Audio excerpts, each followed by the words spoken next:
April 10th, 1941, 2:30 p.m. The Via Balbia coastal road, 12 miles east of Tobruk. The shimmer of heat rising from the desert floor is a liquid wall. For Lieutenant Hans Köhler, riding in the cramped turret of an SD, KFZ 222 armored car, the world is a vibrating, sun-bleached hell. His throat feels like sandpaper, and the air smells of diesel, hot metal, and the faint, sweet, sickly scent of death left behind.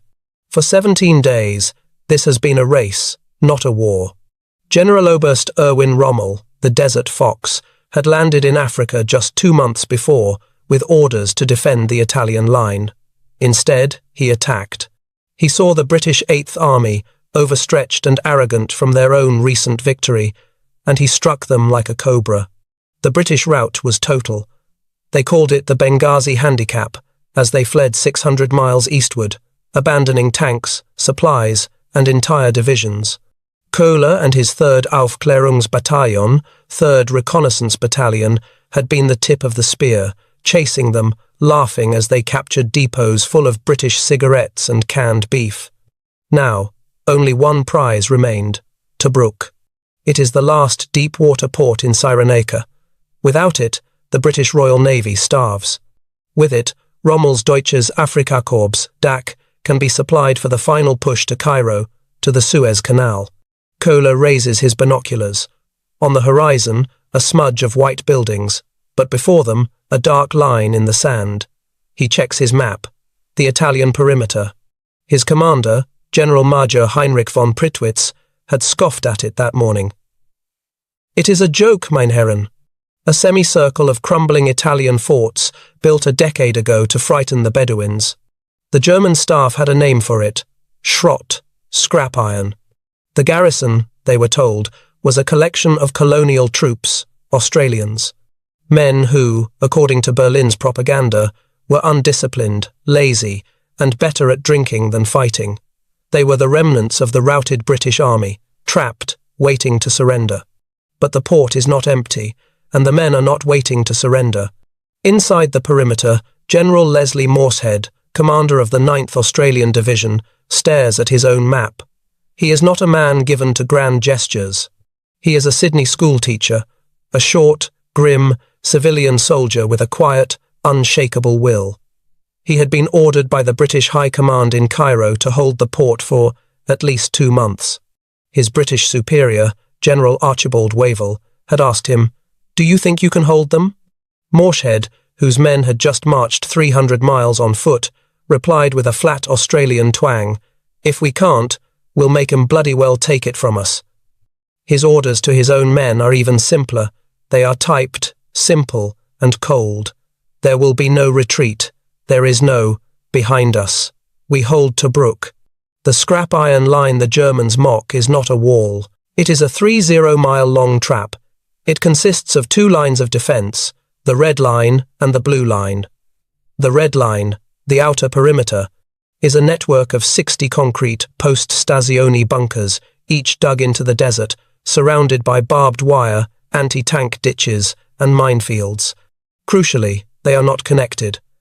They are designed as self-contained hedgehogs, each capable of covering its neighbor with interlocking fields of fire. The Italians designed it so that if an enemy did break through one section, they would find themselves trapped inside a kill zone, hit from 3 sides. The Australians have inherited this scrap, and they have, with their trademark ingenuity, polished it. They have laced the entire front with thousands of new mines. They have dug in their 65 captured Italian M13 over 40 tanks, all of which are broken down as static pillboxes. They have positioned their precious British 25-pounder artillery pieces and captured Italian guns, the bush artillery, in camouflaged pits, every single gun pre-sighted on the gaps in the perimeter. Back on the Via Balbia, Lieutenant Köhler gives the signal to advance. His armoured car rumbles forward. This is the moment. He expects a white flag. A sound like a giant tearing a sheet of metal rips the air. Crack! A column of water, sand, and shrapnel erupts 20 yards in front of him. A 25-pounder. Firing from where? He can't see anything. Crack! This one is closer. Then, a new sound, a hard, metallic thwack thwack thwack. His driver screams as bullets from a boy's anti-tank rifle punch sparks off their armour. Reverse, reverse! Kohler screams. The Australians are not retreating. They are dug in, and they are waiting.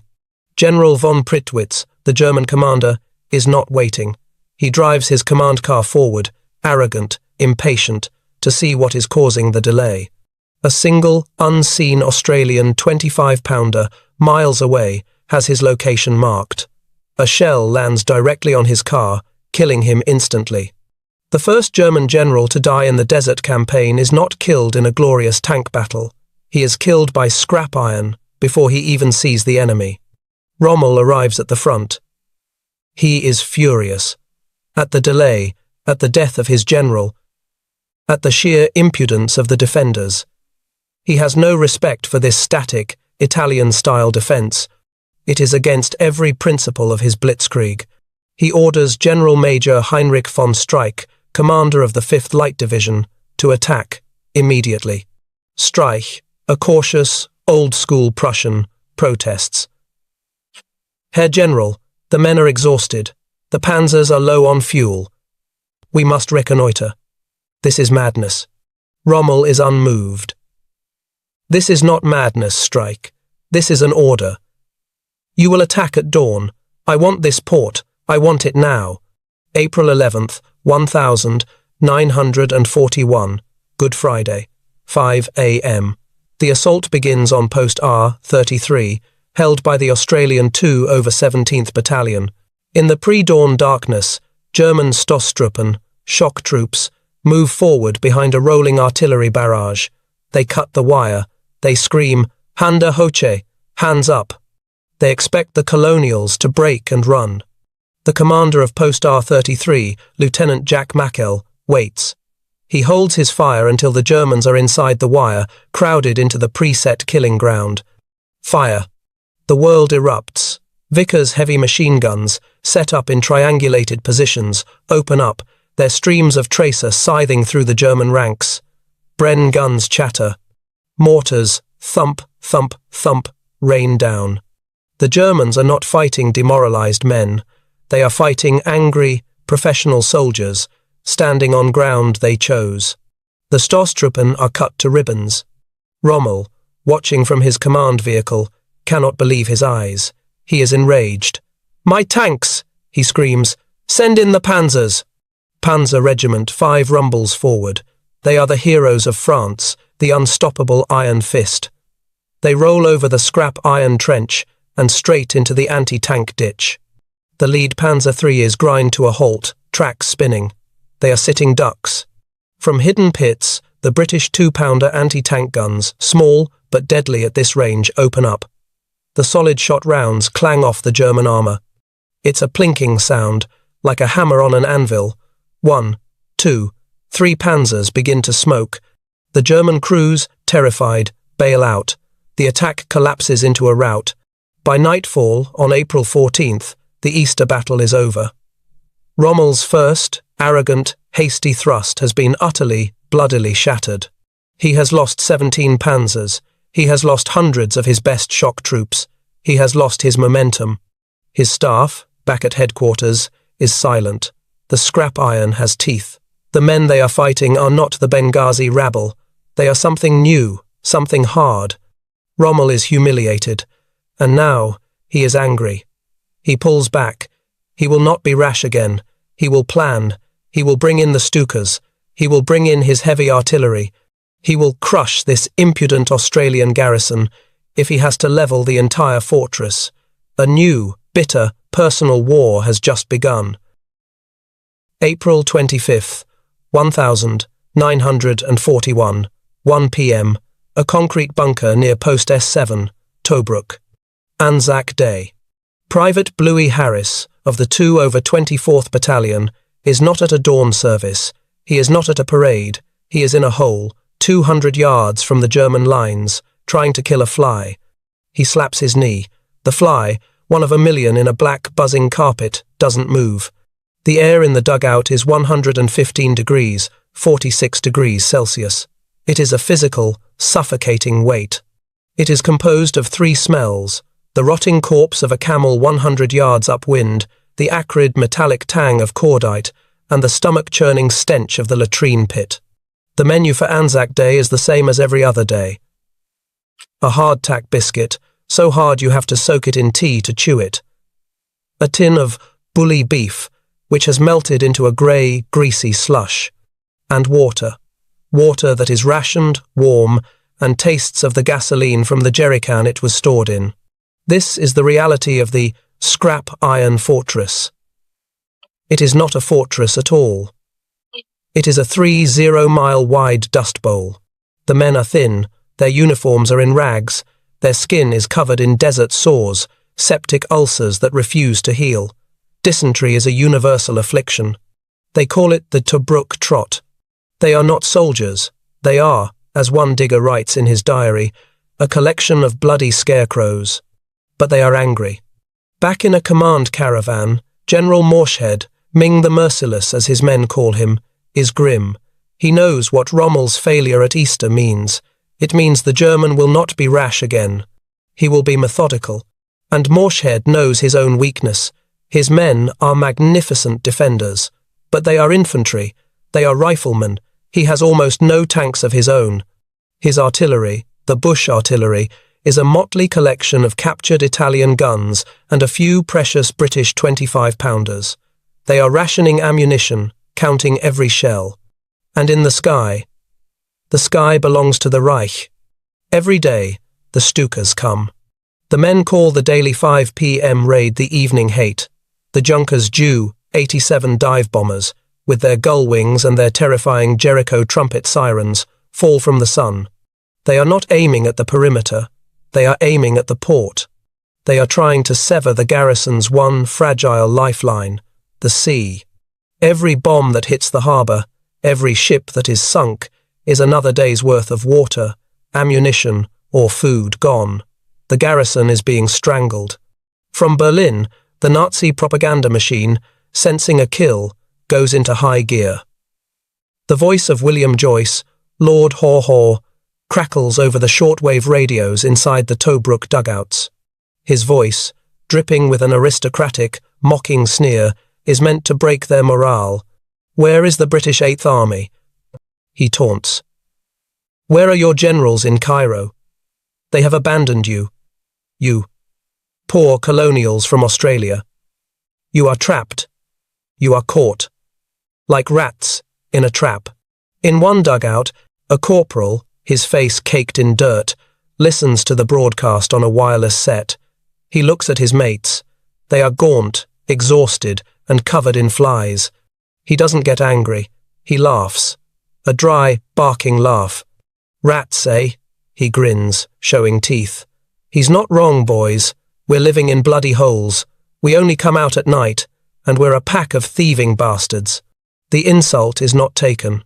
It is seized. It is forged, in that moment, into a badge of honour.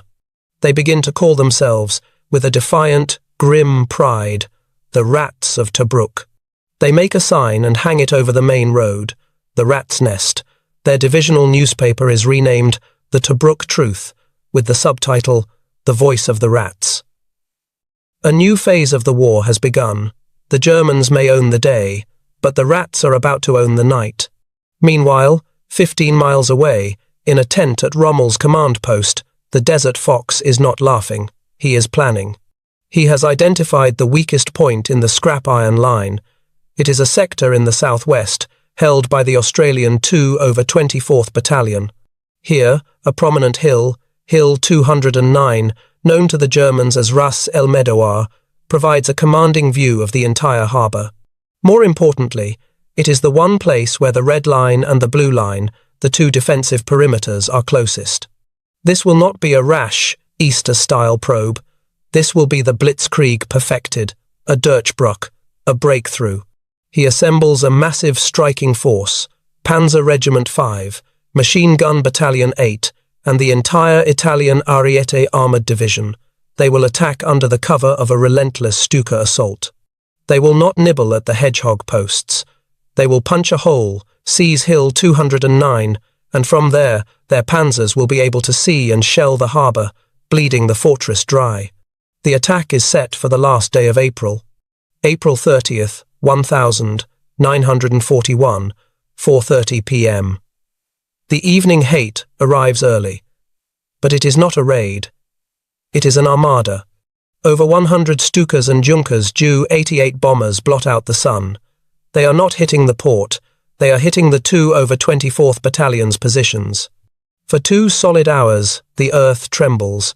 The bunkers S3, S5, S7 disappear in a cloud of dust, smoke, and pulverized concrete. The noise is a physical weight that crushes the air from your lungs. Then, at 8 p.m., in the darkness, the ground begins to shake. A German pioneer, engineer, places a charge on the wire at post S5. Feur! The explosion rips a gap. Through the dust, they come. Not just men, but a wall of steel. Panzer Regiment 5 and Machine Gun Battalion 8 advance, infantry and tanks locked together. This is the attack. The Australian 25-pounders open up, but the assault is too broad, the dust too thick. The German 88 guns, used in an anti-personnel role, fire airburst shells over the Australian positions, raining shrapnel down into the trenches. The hedgehogs are overwhelmed. Post S5 is overrun. S3 is bypassed. S7 is annihilated. The Germans have done it. They have broken the red line. By 2 a.m., German infantry are on the slopes of Hill 209. Rommel's panzers are pushing through the gap, turning, looking for the soft rear echelons. They have created a deep, 2-mile-wide salient in Morsheed's line. In the German command post, there is euphoria. They have cracked the scrap iron. But the trap has not yet sprung. Morsheed's line is designed to bend, not break. The Germans, in their surge forward, have bypassed several Australian posts. You are a digger in post S8. You have just watched 20 panzers roll past you, 100 yards to your left. Your orders are not to retreat. Your orders are to hold. You are now 500 yards behind the German front line. And you are on the field telephone. King 6, the digger whispers, his voice shaking. Artillery, fire mission, grid 449 Alpha. The operator's voice crackles back. Confirm 449 Alpha? That is your own position, mate. Confirm, the digger says, his knuckles white on the receiver. We've got Bochi all over us. Give 'em bloody hell. The bush artillery opens up. The pre-sighted 25-pounders from miles away rain a perfect, mathematical box of high-explosive shells directly onto the German infantry who are following the panzers. The German panzers are fine. Their infantry is not. The combined arms fist is broken. The panzers are now alone, in the dark, blind, and stumbling. The Australian 2 over 48th Battalion, held in reserve, is given the order, but it is not a charge, it is an infiltration. They slip into the dark, into the dust, into the salient. They are not hunting tanks, they are hunting men. They move from shadow to shadow, and the weapon of choice is not a rifle. It is the 17-inch bayonet. A German machine gun crew, thinking they are secure, hears a sound, a boot on gravel, a low voice. Up and at 'em, boys. It is a primal, terrifying 1917 style counterattack. In the dark, in the trenches, the blitzkrieg-trained Germans are no match for this cold steel butchery. The attack collapses into a series of panicked, desperate, hand-to-hand brawls. By dawn on May 1st, Rommel's masterpiece is a disaster. His panzers are, indeed, on Hill 209. But they are alone. Their infantry support is dead, captured, or has fled. The panzers are now exposed, on high ground, getting plinked from 3 sides by every 2-pounder, and 25-pounder the rats can bring to bear. Rommel has not broken the line. He has merely created a bulge. A salient that is, in fact, a 3-sided coffin, where his men are now trapped, being shelled by the very scrap iron they mocked. He is forced, in the ultimate humiliation, to tell his men to dig in. Erwin Rommel, the master of mobile warfare, has been stopped. The blitzkrieg is over. The Sitzkrieg, the trench war, has begun, and the rats are no longer the hunted, they are the hunters. May 20th, 1941, 1:15 a.m. The salient, Sector S9. The desert night is not silent. It is a canvas of terrifying, tiny sounds. The tink-tink-tink of a cooling machine gun barrel, the scrape of a boot on gravel 200 yards away, the sudden, panicked chatter of a German Schmeisser pistol firing at a shadow, and the whisper, "Righto, lads, 2 minutes."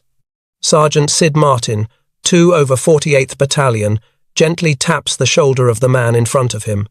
Sid is not a commando, he's a sheep shearer from South Australia, but for the last 3 weeks, he has become a professional hunter of men.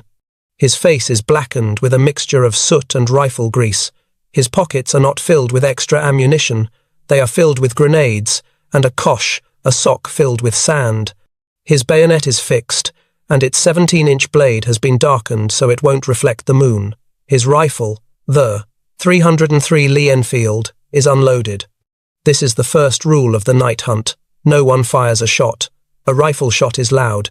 It gives away your position. It brings the mortars. A bayonet. A bayonet is silent.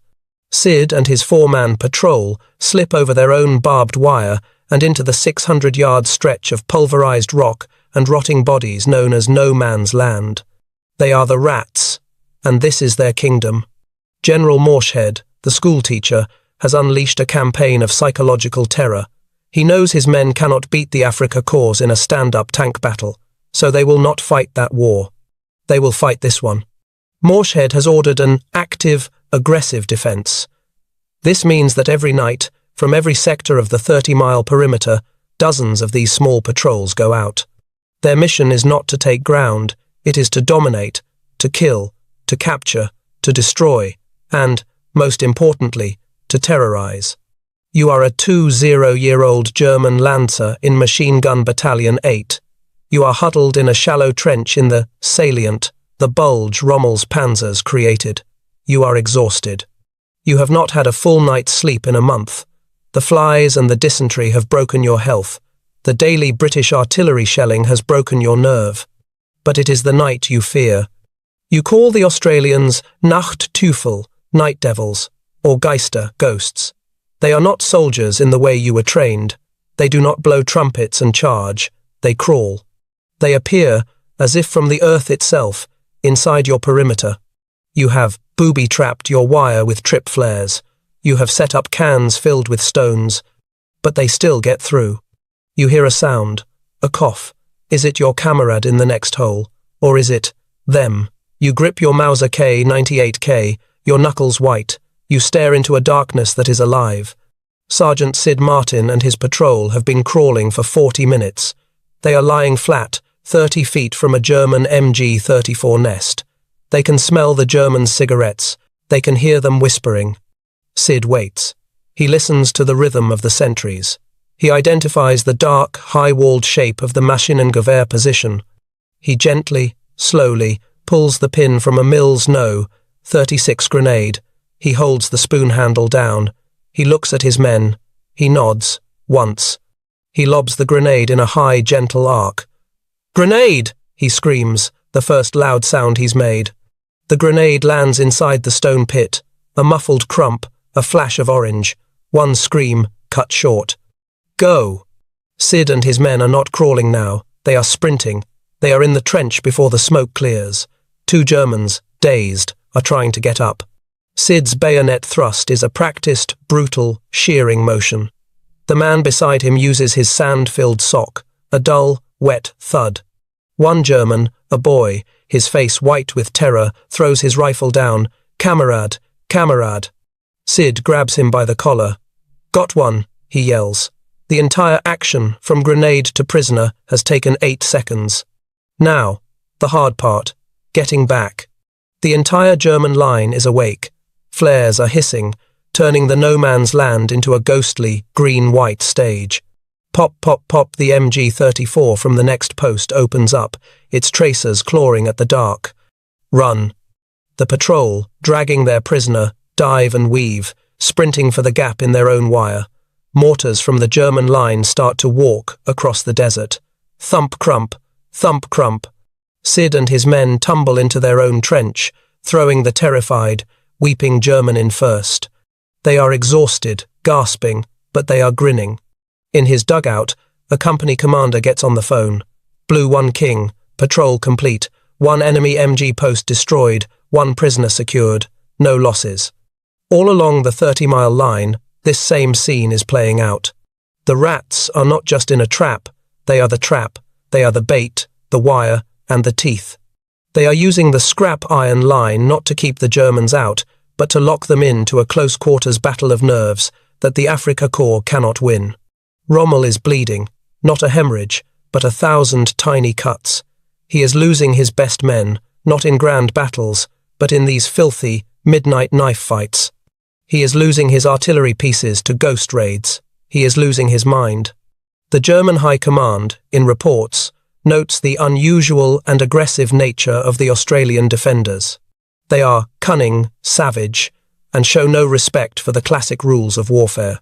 The rats of Tobruk have taken the greatest insult of the German propaganda machine and turned it into the single most effective psychological weapon of the desert war. They own the night. And Rommel, the master of the day, has no answer. August 1st, 1941, 2 p.m. Tobruk Harbour. The water in the harbour is not blue.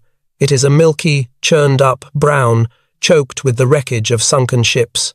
The air smells of salt, fuel oil, and decomposing fish. Able Seaman Thomas, Taff Jones, Royal Navy, clings to the rail of the Australian destroyer HMAS Vampire. He is 19 years old, and he has not slept in 36 hours. His ship, part of the Tobruk ferry service, has just entered the harbour in broad daylight, a suicidal act. The ferry service is the garrison's one, fragile artery. It's a collection of destroyers, sloops, and fast minalayers that make the 100-mile dash from Mersa Matruh or Alexandria. They call the route Bomb Alley. Normally, they only run at night. They arrive in total darkness, frantically unload men, ammunition, and water, load up the wounded and the jumpy, shell-shocked, and flee before the sun rises. But today is different. Vampire is escorting a slow, fat merchant ship, the Thistlegorm, carrying 10,000 tons of vital ammunition and supplies. They are behind schedule. The sun is high. And the Luftwaffe is waiting. Bogies, bogies, port quarter, high, the lookout screams. Taff Jones doesn't need to look. He can hear them. The high, thin, keening wail of the Jericho trumpet sirens. The Stukas. Hard to starboard, the captain roars. The Vampire lurches, its pom-pom anti-aircraft guns opening up with a frantic thump, thump, thump, but the due 87 seconds ignore the warship. They are wolf-packing the merchantman. The first bomb is a near miss, sending a 300-foot-high column of water, oil, and filth into the air, drenching Taff's deck. The second bomb is a direct hit. It plunges through the Thistlegorm's forward hatch. There is a half-second of silence, a pause. Then, the Thistlegorm does not explode. It disappears. The detonation is a physical blow, a punch of hot air that knocks Taff off his feet. A column of fire and black smoke blossoms 1,000 feet into the sky. A truck axle, red hot, spins through the air and smashes onto the Vampire's deck. On the shore, the rats, the Australian infantry, watch from their dugouts. They are not cheering, they are silent. They are watching their food, their bullets, and their water, their hope vaporize. Every man in the perimeter just had his rations cut. Every 25-pounder just lost 100 shells. This is the other war for Tobruk, the war of logistics. Rommel, the master of Blitzkrieg, has been forced into a Belagerungskrieg, a siege. He cannot break the scrap iron line with men. His panzers are bogged down in the salient. His lancers are being terrorized by the night patrols. So, he has turned to General Major Hans Geisler and his Fliegerkorps X. He has given them one order: starve the harbour, sink everything that floats. The Luftwaffe is trying to do what the Afrika Korps could not. For the men in the perimeter, The greatest enemy is no longer the German infantryman. It is the fly, it is the dysentery, it is the septic desert sore that turns a simple cut into a festering, gangrenous wound. And it is the thirst. Water is rationed to 3/4 of a gallon a day, not just for drinking, for everything, for drinking, for cooking the hardtack, and, if you're lucky, for shaving. No one bathes. The only water source, a massive desalination plant near the harbour, is the Stuka's #1 target. Its pipes are broken and patched a dozen times a day by the Royal Engineers. The water that comes out is brackish, hot, and still tastes of salt. The heat in the dugouts reaches 120 degrees, 49 degrees Celsius. The men, thin as skeletons, their uniforms stiff with salt, sweat and dirt, lie panting in the shade, waiting for the evening hate, waiting for the ferry, waiting for an end. The only thing keeping them sane is the active defence, the nightly hunt. In the German lines, the situation is almost as bad. The rats have become a boogeyman. German soldiers, writing home, talk of the cunning Australians who crawl like spiders and kill with knives. The Afrika Korps, the victors of France, are now terrified of the dark. Rommel's men are sick, his panzers are breaking down, and he is losing his best NCOs, one by one, to Sergeant Sid Martin and his bayonet. Rommel is in a trap of his own making. He is stuck, chained to this scrap iron fortress, unable to take it and unable to advance to Cairo while it threatens his rear. He has thrown panzers at it, he has thrown Stukas at it, he has thrown his best infantry at it, and the rats are still there. But the rats are dying, not from bullets, but from exhaustion.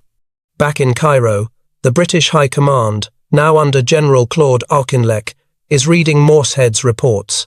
The 9th Division, after 6 months of relentless 24-hour combat, is at the absolute limit of human endurance. The jumpy cases are multiplying. The men's bodies are failing. Morshead, the grim schoolteacher, sends a signal. It is not a request. It is a statement of fact. My men are tired. They have done their job. You must get them out. Prime Minister Winston Churchill is furious. He wants the 9th to stay. He wants them to be the anvil for his new, upcoming offensive. But Auchinleck and the Australian government stand firm. The rats have earned their relief. The decision is made. In total secrecy, the Royal Navy will attempt the most dangerous operation of the siege. They will not just run the ferry. They will, under the very noses of the Luftwaffe and Rommel's sound detectors, swap out an entire army. The rats are going home, and a new garrison is being sent in to hold the line. August 19th, 1941. 3 a.m. Tobruk Harbour. The night is Tobruk dark, no moon, no stars, just a blanket of black velvet. The silence is absolute. No one is allowed to cough, whisper, or, on pain of death, strike a match. Private Czesław Chester Kania of the Polish Independent Carpathian Rifle Brigade stands on the deck of the fast destroyer HMAS Napier. He is a man who has already escaped one trap. He fled his occupied homeland, was interned in Romania, and walked across the Middle East to join the Allies. Now, he is willingly sailing into another. His ship, part of Operation Treacle, glides through the harbour's anti-submarine boom. It is a ghost ship, its engines muffled, its crew whispering. As they tie up at the shattered quay, Chester sees them. A long, silent, single file of men. They are not marching, they are shuffling. They are the 2 over 28th Australian Battalion, and they are the men Chester is here to replace. In the faint starlight, they look like skeletons. Their faces are black pits of shadow, their uniforms are tattered, their boots are wrapped in cloth to Mgiavele noise. They are gaunt, bearded, and their eyes, what he can see of them, are ancient. They do not speak, they do not look at the fresh, new Polish troops. They just keep moving, shuffling in a line toward the ship. One of the Poles, in a hushed, awe-struck voice, whispers in his own language, "Duchy, ghosts." This is the ghost relief. For 6 weeks, from August to October, the Royal Navy performs a miracle of stealth. They are swapping out an entire army, 3,000 men at a time, 100 miles through Bomb Alley, under the very noses of the Luftwaffe and the Afrika Korps. The Australians walk out of their scrap iron dugouts, and the new troops, the British 70th Division, and the fiery, revenge-driven Poles walk in.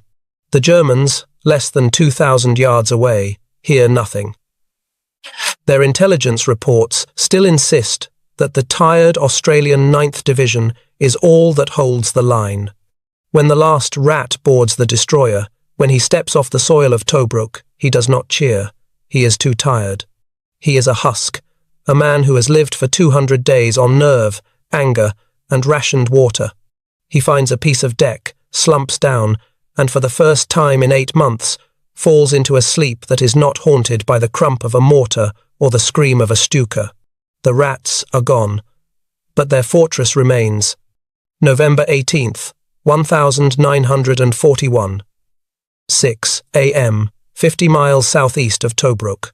The ground of the Libyan desert trembles. It is not an earthquake. It is the sound of 700 British tanks, the entire 8th Army, starting their engines. General Auchinleck has launched Operation Crusader. This is the offensive the rats had held the anvil for. The British plan is to smash Rommel's panzers, relieve Tobruk, and clear the Germans out of Africa. Rommel is taken by surprise, but he is a master. He turns his panzers and meets the British in a series of chaotic, swirling tank battles. The fighting is desperate. But Rommel has made a fatal error in his calculations. He believes the garrison in Tobruk is still the tired Australian 9th Division, incapable of action. He is wrong. He is facing the fresh, angry Poles of the Carpathian Brigade and the British Green Howards of the 70th Division, and they have not been ordered to defend. November 21st, 1941, 6:30 a.m., the Tobruk salient.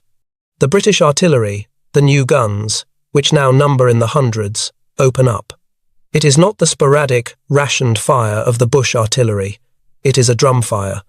A rolling, methodical, 1917-style barrage that shatters the German positions in the salient, the very positions they had fought so hard to take from the Australians in April. Then, the whistle. The Poles and the British, with bayonets fixed, go over the top. They are not rats hunting in the dark. They are an army attacking in the light. They smash into the exhausted, terrified German and Italian infantry. The Afrika Korps troops, who for months had been tormented by ghosts in the night, are now being annihilated by a phalanx in the day. The breakout is a success. The new garrison punches a hole out of the scrap iron line, seizing the critical ridges and linking up with the advancing 8th Army. Erwin Rommel is now in a position he has never been in. He is caught. He is trapped between Auchinleck's army to his front and the Tobruk garrison, the fortress he could not take to his rear. His supply lines are cut. His panzers are out of fuel. His men are broken. The scrap iron line, the joke perimeter the Wehrmacht had mocked, has held. It has been the anvil upon which the Afrika Korps has been hammered. On December 7th, 1941, Rommel gives the order. It is the order that, for him, is the ultimate humiliation. Retreat. The siege is broken. After 241 days, the road to Tobruk is open. The Afrika Korps, bled white by the 1,000 cuts of the Australian night patrols, starved by the Royal Navy, and now broken by Operation Crusader, does not stop retreating until it is 500 miles back, at the very place it had started its campaign. Erwin Rommel, the invincible Desert Fox, has suffered his first great, undeniable defeat. And it was not a British general who beat him. It was not a tank. It was a 30-mile-long perimeter of scrap iron and the 14,000 Australian rats who, with grim, outback ingenuity and cold steel, proved that the most sophisticated war machine in the world could be bled dry by men who simply refused to die.